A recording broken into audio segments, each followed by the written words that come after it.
it were not for the Lord. It is my testimony. Um, I'm going to tell you, I have had some testimony in my lifetime. And I have a smile on my face right now. And that is because the Lord was on my side. And I was on his side. This is Miss Zeb. This is Straight Talk. Coming to you from radio stations WAGR 1025 FM and broadcasting from WAGR, which is my beginning baby in radio. You also see me on Facebook, and I do hope that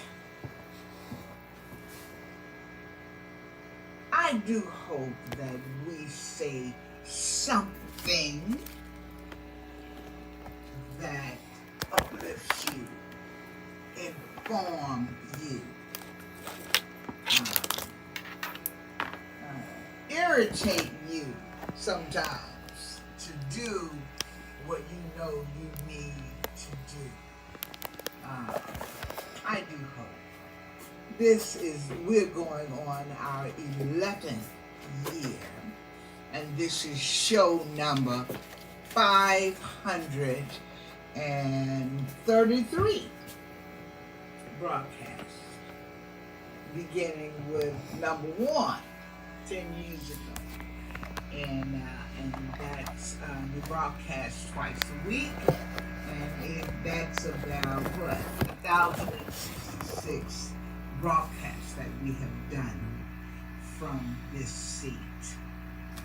You have been with us, and God has been on our side, and we thank you. We thank our God for being here with us for the past 10 plus years. We thank you. That's the first thing we say. We want you to continue to follow us. We want you to contact us if you would like for us to talk about something that you would want us to talk about. Contact us by radio, WAGR 1025 FM. Contact us by telephone 662-834-1025. By Facebook, you can contact us. You can even contact us by YouTube and some of them other channels that we are going to get set up on my stuff. So feel free to contact us. We want you to feel very free if you want to help us along.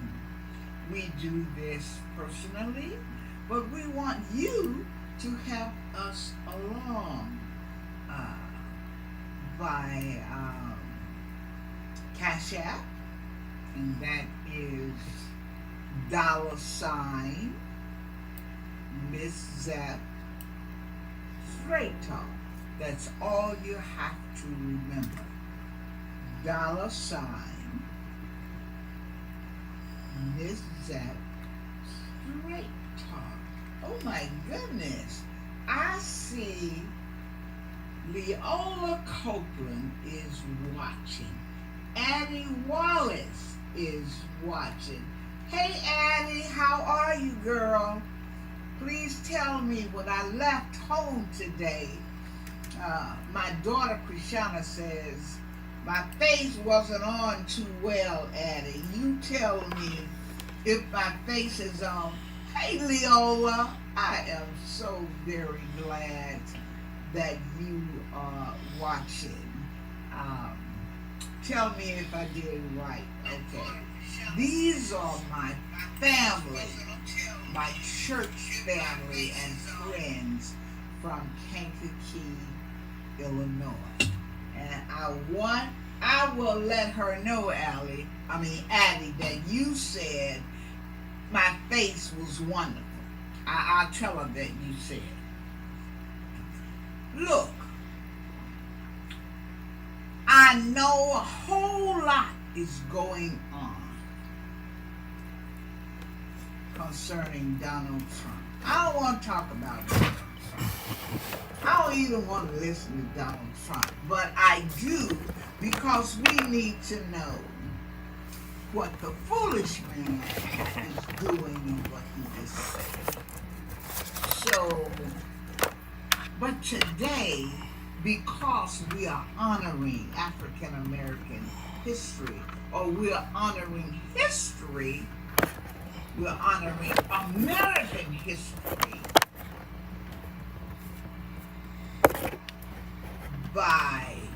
written by African Americans. And this is the month that we have set aside to do that. I don't really just focus on February.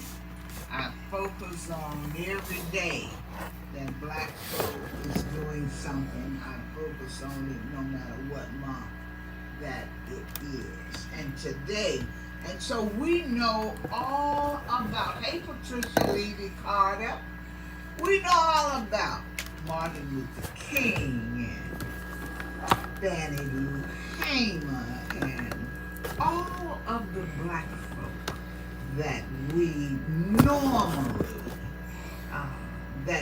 normally talk about during the month of February. And I thought you needed to know a little bit something different that you may not know about it. And I think today's subject says, Mrs. Bernice Patton Montgomery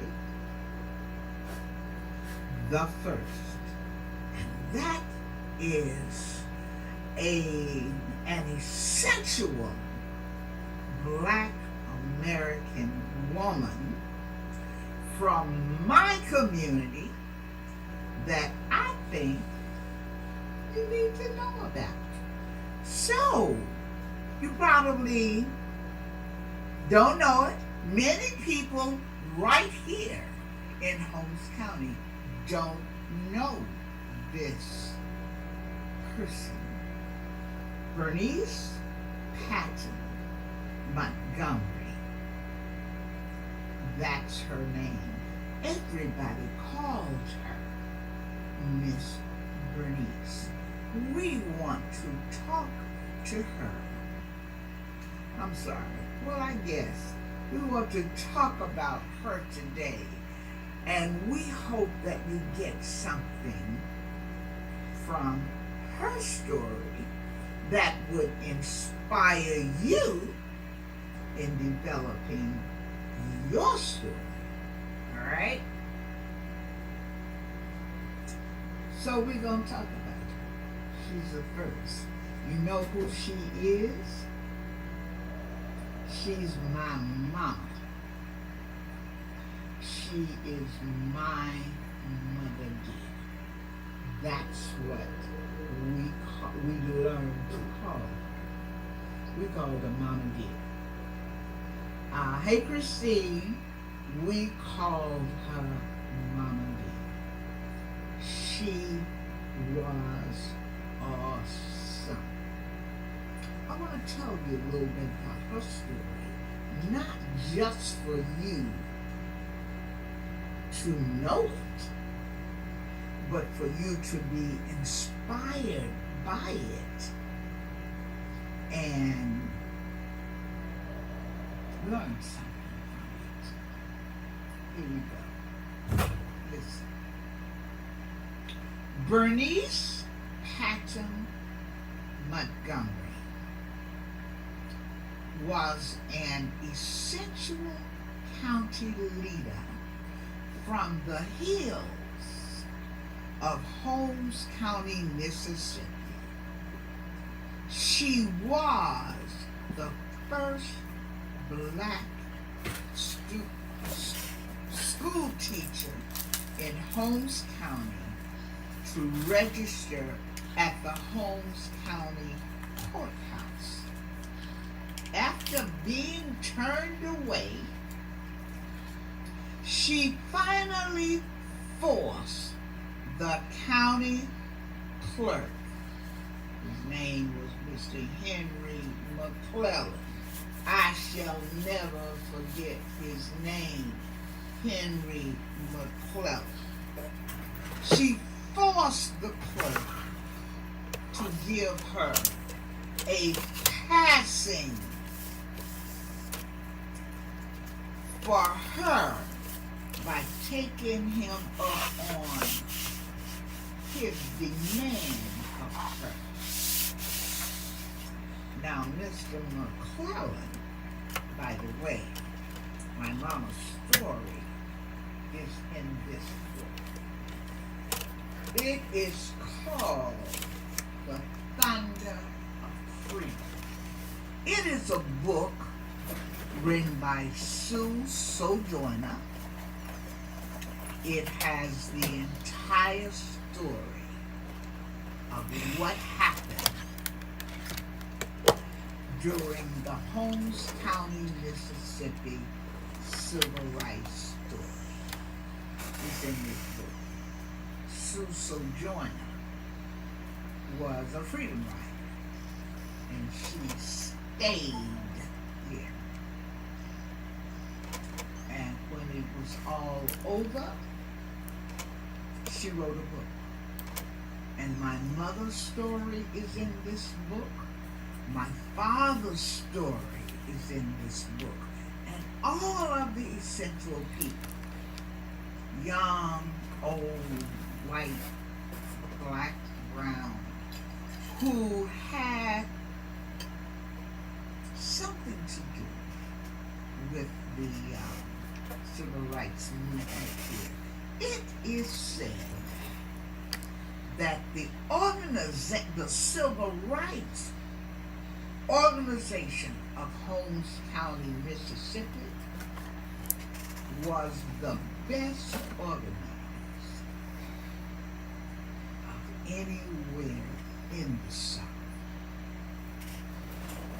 You know why?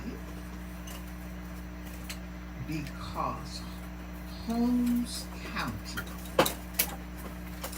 has more black land owners than anybody in Mississippi. We own our own farms and land. In fact, I live on our own farms and land. So therefore, the white folk could not make us go home. My parents were an essential part of this movement that I think was ignored. I hope Holmes County, black and white folk, are listening. This book, however, when it came out here in Holmes County, and it was presented to the Lexington Library right here in our county seat. I believe it was way back in the back of the library. It was right up front. but now you cannot even see it. It's in the back of the library. It is not promoted. So I'm promoting the book. So if you want it, you can still buy it. But I'm quoting, I'm letting you know, and all of this book here is about the people, the civil rights people of this place. So today,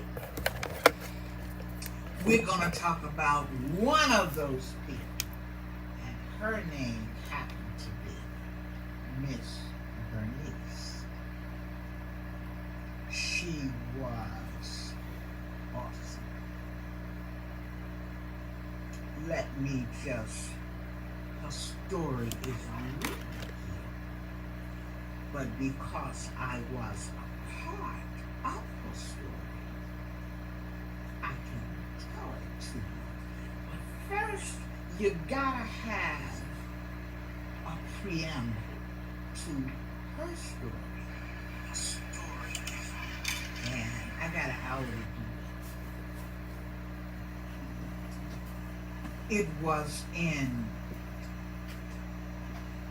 the spring of 1963.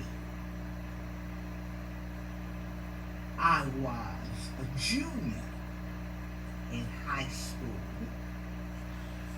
I am from a family of nine children, 5 girls, 4 boys. When in Greenwood, Mississippi, that is smack dab in the Mississippi Delta, and it is said, except for Hawaii, the Mississippi Delta, that area is like black gold, the richest land, some of the richest land in America is the Mississippi Delta. So one would wonder, why is the Delta also the poorest? One of the poorest areas in the country. But it is. That's because you have to know the Delta and how the Delta was able to survive. So, Greenwood, Mississippi is what inspired, was the original place of inspiration for voter rights, integration. And the people of Holmes County, where my mom lives, would drive from Holmes County to Greenwood, about 40 miles away, to understand what is going on with this thing called civil rights. They would drive, and then the white folk got the word that there were people in Holmes County, Mississippi, driving to Greenwood, Mississippi, to learn about something called civil rights. And they would be stopped by the police going into Greenwood. They'll be stopped by the sheriff coming out of Greenwood. It was quite a dangerous thing. But they had courage. They wanted to know. Finally, they decided, we can know it's too dangerous to drive from Holmes County to Greenwood to find out if we can organize here in Holmes County. So a group of people from Mississippi decided we will organize our own civil rights movement here. We would organize our own, and we won't have to do the drama. And that's what they started to do, was to organize the Holmes County civil rights movement. It started with a group of people on the west end of Holmes County, smack dab in the Delta, and they organized this organization. And then it hit the fan. Hey, Joseph Redmond, Miss D, thank you for watching, Miss D. So, let me tell you, this was in spring of '63. They decided we will organize, we will plan, and we'll take action. Still in '63. They decided immediately that we will organize, and they did. The west end of Holmes County. They decided that in a group, not one at a time would get lynched. So they decided that a group of them would confront the Holmes County Courthouse. And that's what they did. They met. It was about 40 people in that first meeting. 40. 25 of those 40 decided, I will be in the group. We're going up and we're going to face Henry McClellan, and we're going to ask to register to vote. When they left the meeting, they expected that there would be 25 of that 40 that was at the meeting. 25 were going to meet at the church where they were meeting, and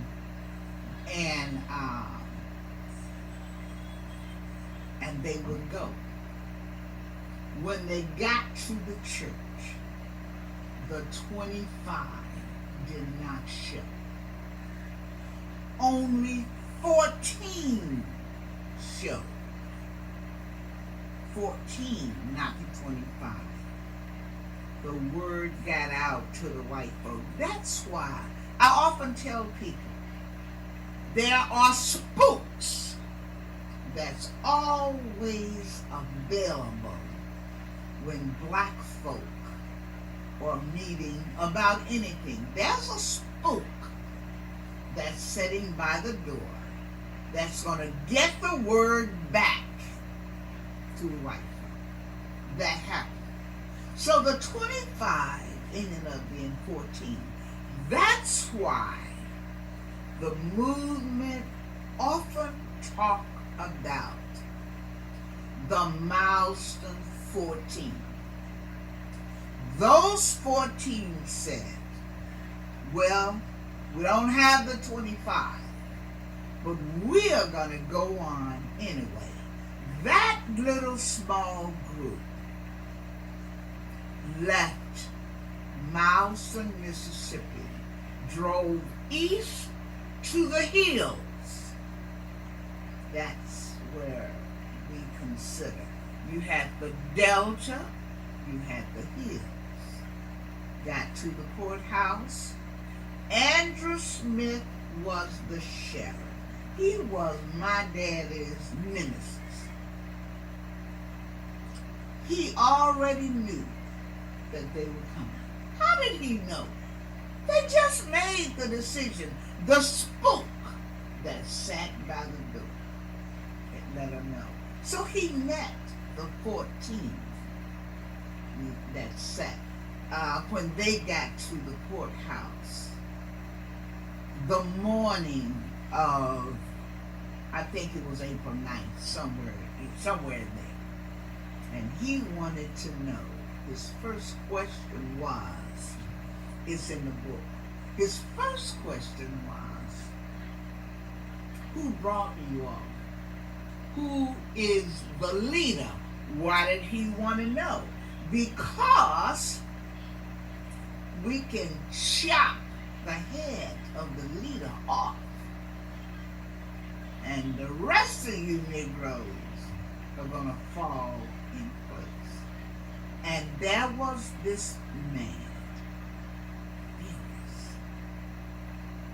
his name was Hartman Turnbull. He was a part of the Milestone 14. He spoke up and said to the sheriff, I'm the leader. I brought these people. And so when that happened, they all were turned away and was told it was against the law for niggers. That's what he said, and I'm just repeating it, but it's okay. It was against the law for niggers to vote anywhere in Mississippi. They were denied. They turned and went back to their homes in Milestone, Mississippi, and were not able to register to vote. But the Milestone 14, under the leadership of Mr. Turnbull, Mr. Hartman Turnbull, considered their action to be a success. Number one, Mr. Turnbull said, even though they would not allow us to vote, it was successful because nobody got killed. Nobody has gotten lynched. We actually organized, we planned, and we took action without death. They shouted because the most important thing is nobody got killed by the white folk because they confronted Henry McClellan. Now that is the preamble to my mother's story. That was in '63. The entire summer. My mother lived in the hills. We lived in the hills. Mr. Hartman Turnbull, when they got back to Milestone, the white folk targeted Mr. Turnbull, shot in his house with his wife and daughter. The raiders were organized. Those were white folk that would go to the homes of black folk who they thought were part of this budding movement. And they would throw these fire bombs into the house. Mr. Turnbull, thinking that they had been successful, was targeted. And the white folk burned his house. When that happened, you know that people just started to be quiet about this thing called civil rights. And nobody would try to go up to the courthouse again, except there was this teacher called Miss Bernice Patton Montgomery, who had been inspired by what the Milestone Group was doing, inspired by Mr. Turnbull, and said, we are not going to let these white folk make us go into a hole because of what happened. So the rest of the county started to talk, about why not just organize the whole county. By this time, other folk, national news, knew about Hardman Turnbull and this movement in Holmes County. Through the summer of '63, Bernice and Eugene and other people started to say, we're going to join the Milestone Group, and the movement is going to grow. We can be killed, but we're going to be killed standing up. And the Holmes County, not just the Milestone Civil Rights Group, but the Holmes County, including Milestone and Lexington, Durant, West, Pickens, everybody decided when they bombed and when they burnt down Mr. Turnbull's house, that made some people afraid, but it made a whole lot of folk unafraid and decided that, we gonna get involved in this. That included my parents, Bernice and Eugene Montgomery. They joined the organization, helped organize the countywide civil rights movement. And early in '64, the conversation was, do we go back? Henry McClellan, the registrar, was still in place. Do we go back and confront him again? We'll bring the sheriff. They did not agree. The Holmes County group did not agree that that was a good strategy, and it was so dangerous. The White Citizen Council, another cute word for the Ku Klux Klan, was organized. They would go to every community that organized, and I'm talking about an organization. Every community had a leader. If the Ku Klux Klan was in your community, there was someone in that community to call the head community to say the Klan was out here. I'm not talking about a story that I read. It's a story that I lived with my parents. So, in '64, that was my graduation day, my mama decided that she was going to go to register to vote. But before she did, she was a school teacher. She taught math and science.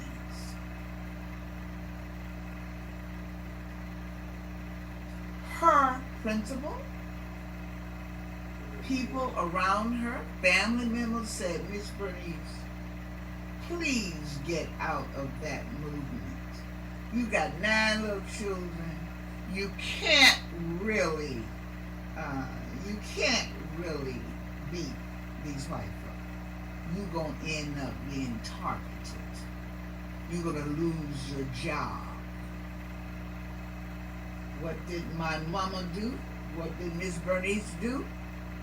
She went straight to the superintendent's office. All I knew is his name was Thompson. She went to his office and said, Mr. Thompson, I am a part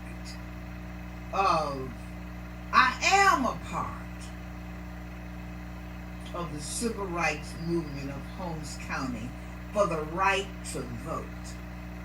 I understand that you have targeted me to take my job away from me. And the superintendent of schools, of course you knew he was white, said, Bernice, I have said no such thing. I don't care what you do. As long as Monday through Friday, you're in your class. If you want to vote, that's what I want to do.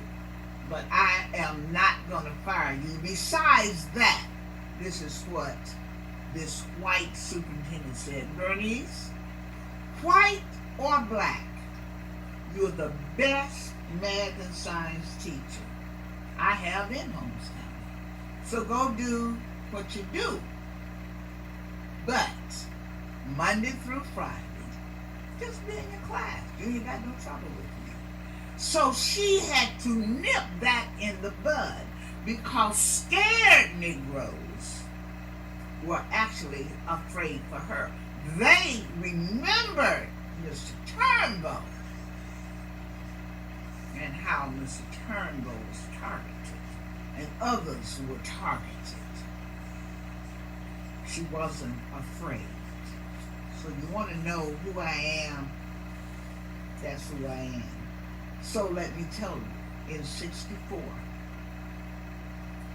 incognito, very private, and my mama decided a year after the milestone 14.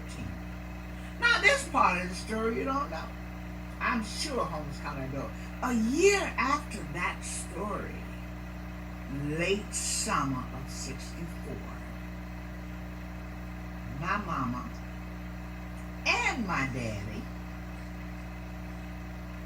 they called him Hoss. My mother, very proper, smart as a whip, just so proper, went back, the two of them, just the two of them. They did not announce it or nothing because they knew if they had announced it, they would be met by the sheriff, Andrew Smith. And they went into the courthouse, she and Daddy, asked for Mr. Henry McClellan, told him when he came out, they came to register to vote. Mr. McClellan told them, now I know y'all know it's against the law for niggers to vote in Mississippi. You all are just playing some kind of game. You know you're not gonna register. But I tell you what, my daddy was first. Eugene, I'll let you register if you do two things. You just have to do two things. One, McClellan said, you gotta pay a poll tax. That's a tax to register to vote. You can't do it without paying. Didn't tell Daddy what the amount of the poll tax was. Number two, he handed my father, and you thought this wasn't true, but he handed my father a bar of soap. Daddy said it looked like Lye soap.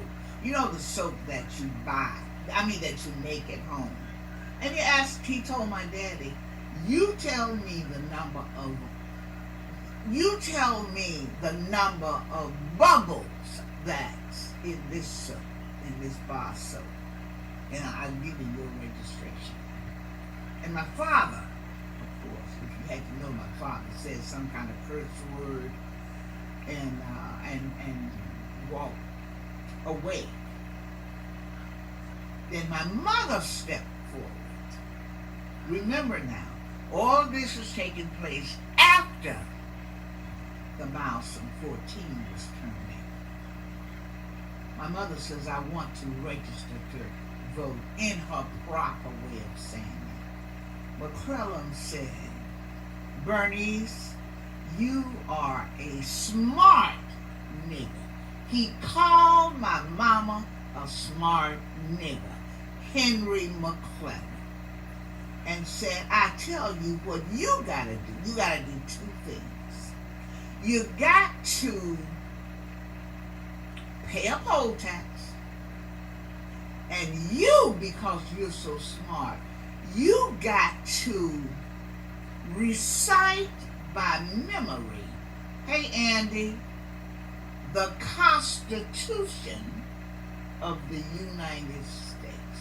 When you do those two things, I'm going to pass you.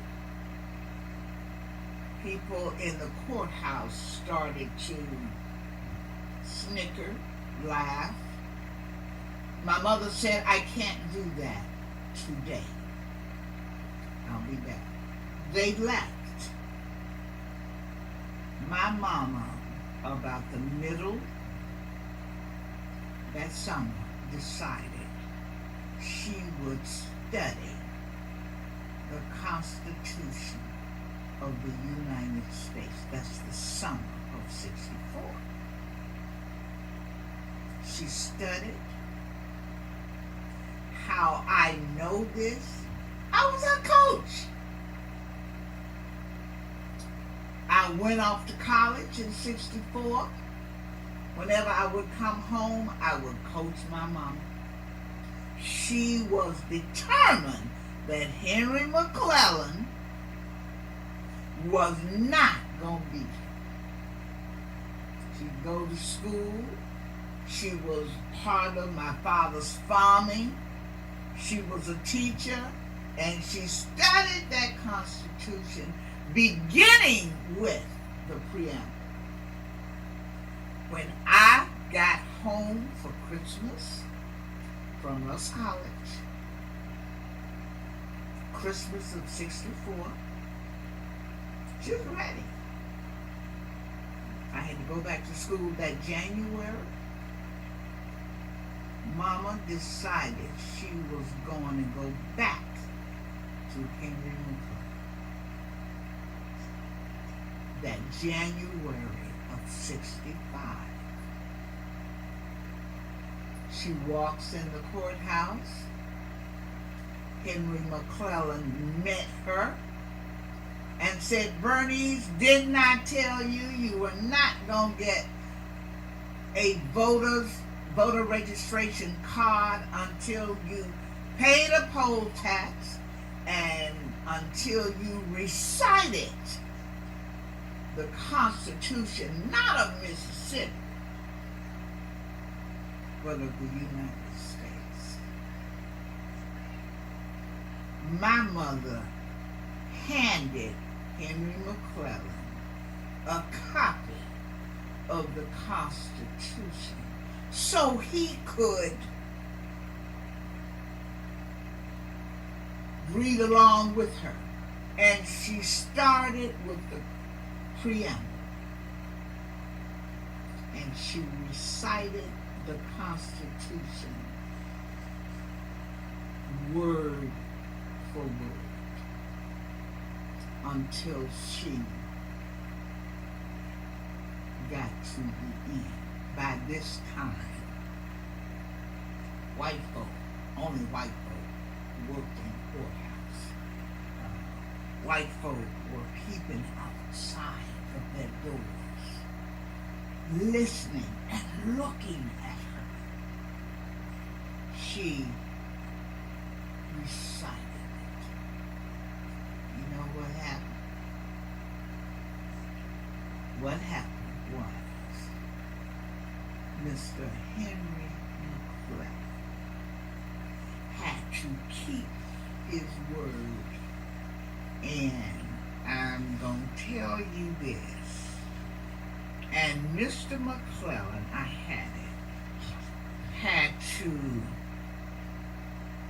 was trying to give you the exact date.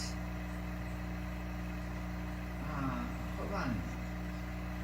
The exact date of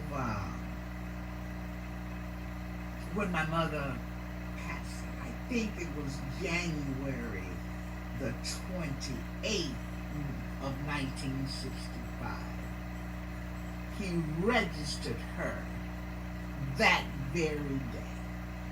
But now, for all of you that don't believe in voting, whenever I see a person that tells me they do not believe in voting, I remember my mama, what she had to do to register, and the steps she made to do it. Now, she didn't have to do that, because that following August, the Voters' Right Act was signed, and my daddy was registered that May or June. My grandmother, Mr. Henry McClellan, and this was before the Civil Rights Act, which was that following year in 1965.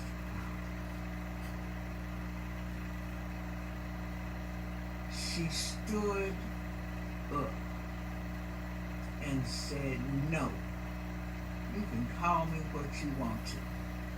See, my daddy was going to cuss Henry McClellan out. He didn't get it.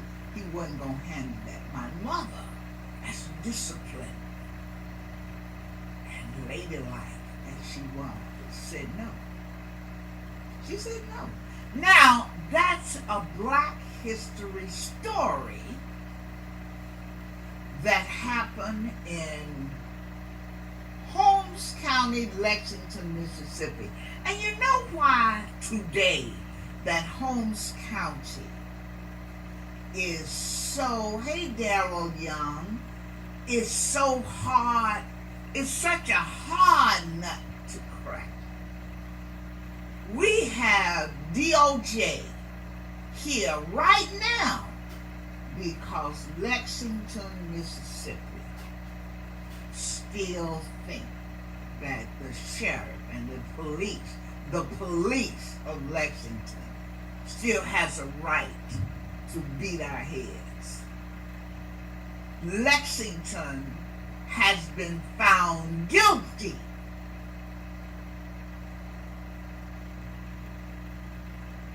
of all of that. I think it is because Holmes County, Mississippi has had more slave owners than anywhere. It is said in Mississippi, they know that Holmes County, Mississippi had more slave owners and more slaves per capita than anybody. So we are who we are because we have a history back in the 1800s right here in Holmes County. And we cannot seem to shake it. We still have that Confederate statue. And do you know when though Milestone 14, the first group that confronted McClellan, they stood when they were sent out of the courthouse. You know where they stood? We have these beautiful magnolia trees on our courthouse lawn. Standing by them is this 100-foot tall Confederate statue that was placed there by the Daughters of the Confederate. That same statue that the Milestone 14 was relegated to stand is still there. We have been fighting for the last 3, 4, 5 years to get our county board to remove the statue. It is up to our county board to remove the statue. Now, our county board we have 5 members. They are all African American. How can that be? How can it's taken 3 years to get this monument taken down, and the power is in the hand of our county board? I don't know. But nevertheless, that's another story. I wanted you to know this story. It is a story about Bernice Patton Montgomery. What's up, Doc? She was a resident of Lexington, Yeah, I talked to him. Yeah, I'll get with him Monday. She is the first one all right, man, that broke down the door all right, of that courthouse, and she got her passing mark. Now, she was inspired by Mr. Hartman Turnbow, who was her good friend, when she joined the movement and helped expand the movement from Milestone to the whole county. I wanted to let you know, the Milestone 14, we ought to put plaques everywhere. We need plaques for these people. The first 2 people was Alma Mitchell Carnegie, Charlie Carnegie, Norman Clark, Rosebud Clark, Chester Hayes, Rathus Hayes, Jack Louis, Annabelle Mitchell. You all know these people. Ozell Mitchell, Sam Redmond, Jesse James Russell, Nelson Trent, Hartman Turnbow, John Daniels. These were the original Milestone 14. That's because they lived there. The inspiration for that Holmes County civil rights movement, the best, came from these people. And I think this history ought to be read everywhere in Holmes County. Our children don't know nothing about this, and most of us, we have dropped the ball on that. But I wanted to give you a taste. And my mother's story came out of this book. This book, Ms. Superintendent, is in the library, Lexington Library, if you want to read it. I have the workbook that this book came out of. It has some good stuff. And it brought back my memory. Anyway, I wanted to do this today. You have allowed. Give me a thumbs up if you thought it was worthy of celebrating our Black History Month. This has been Miss Seth, and this what I think, I thought you should know about Mrs. Bernice Montgomery, Miss Bernice Patton Montgomery. This has been Miss Zep. I have enjoyed telling you this. Maybe I'll do it again. Okay? I'll talk to you again. So you live so God can use you anytime and any place. You know what I said? If God be God, and He is, and if right be right, and it is, then evil is incapable of a perfect. I'll see you next.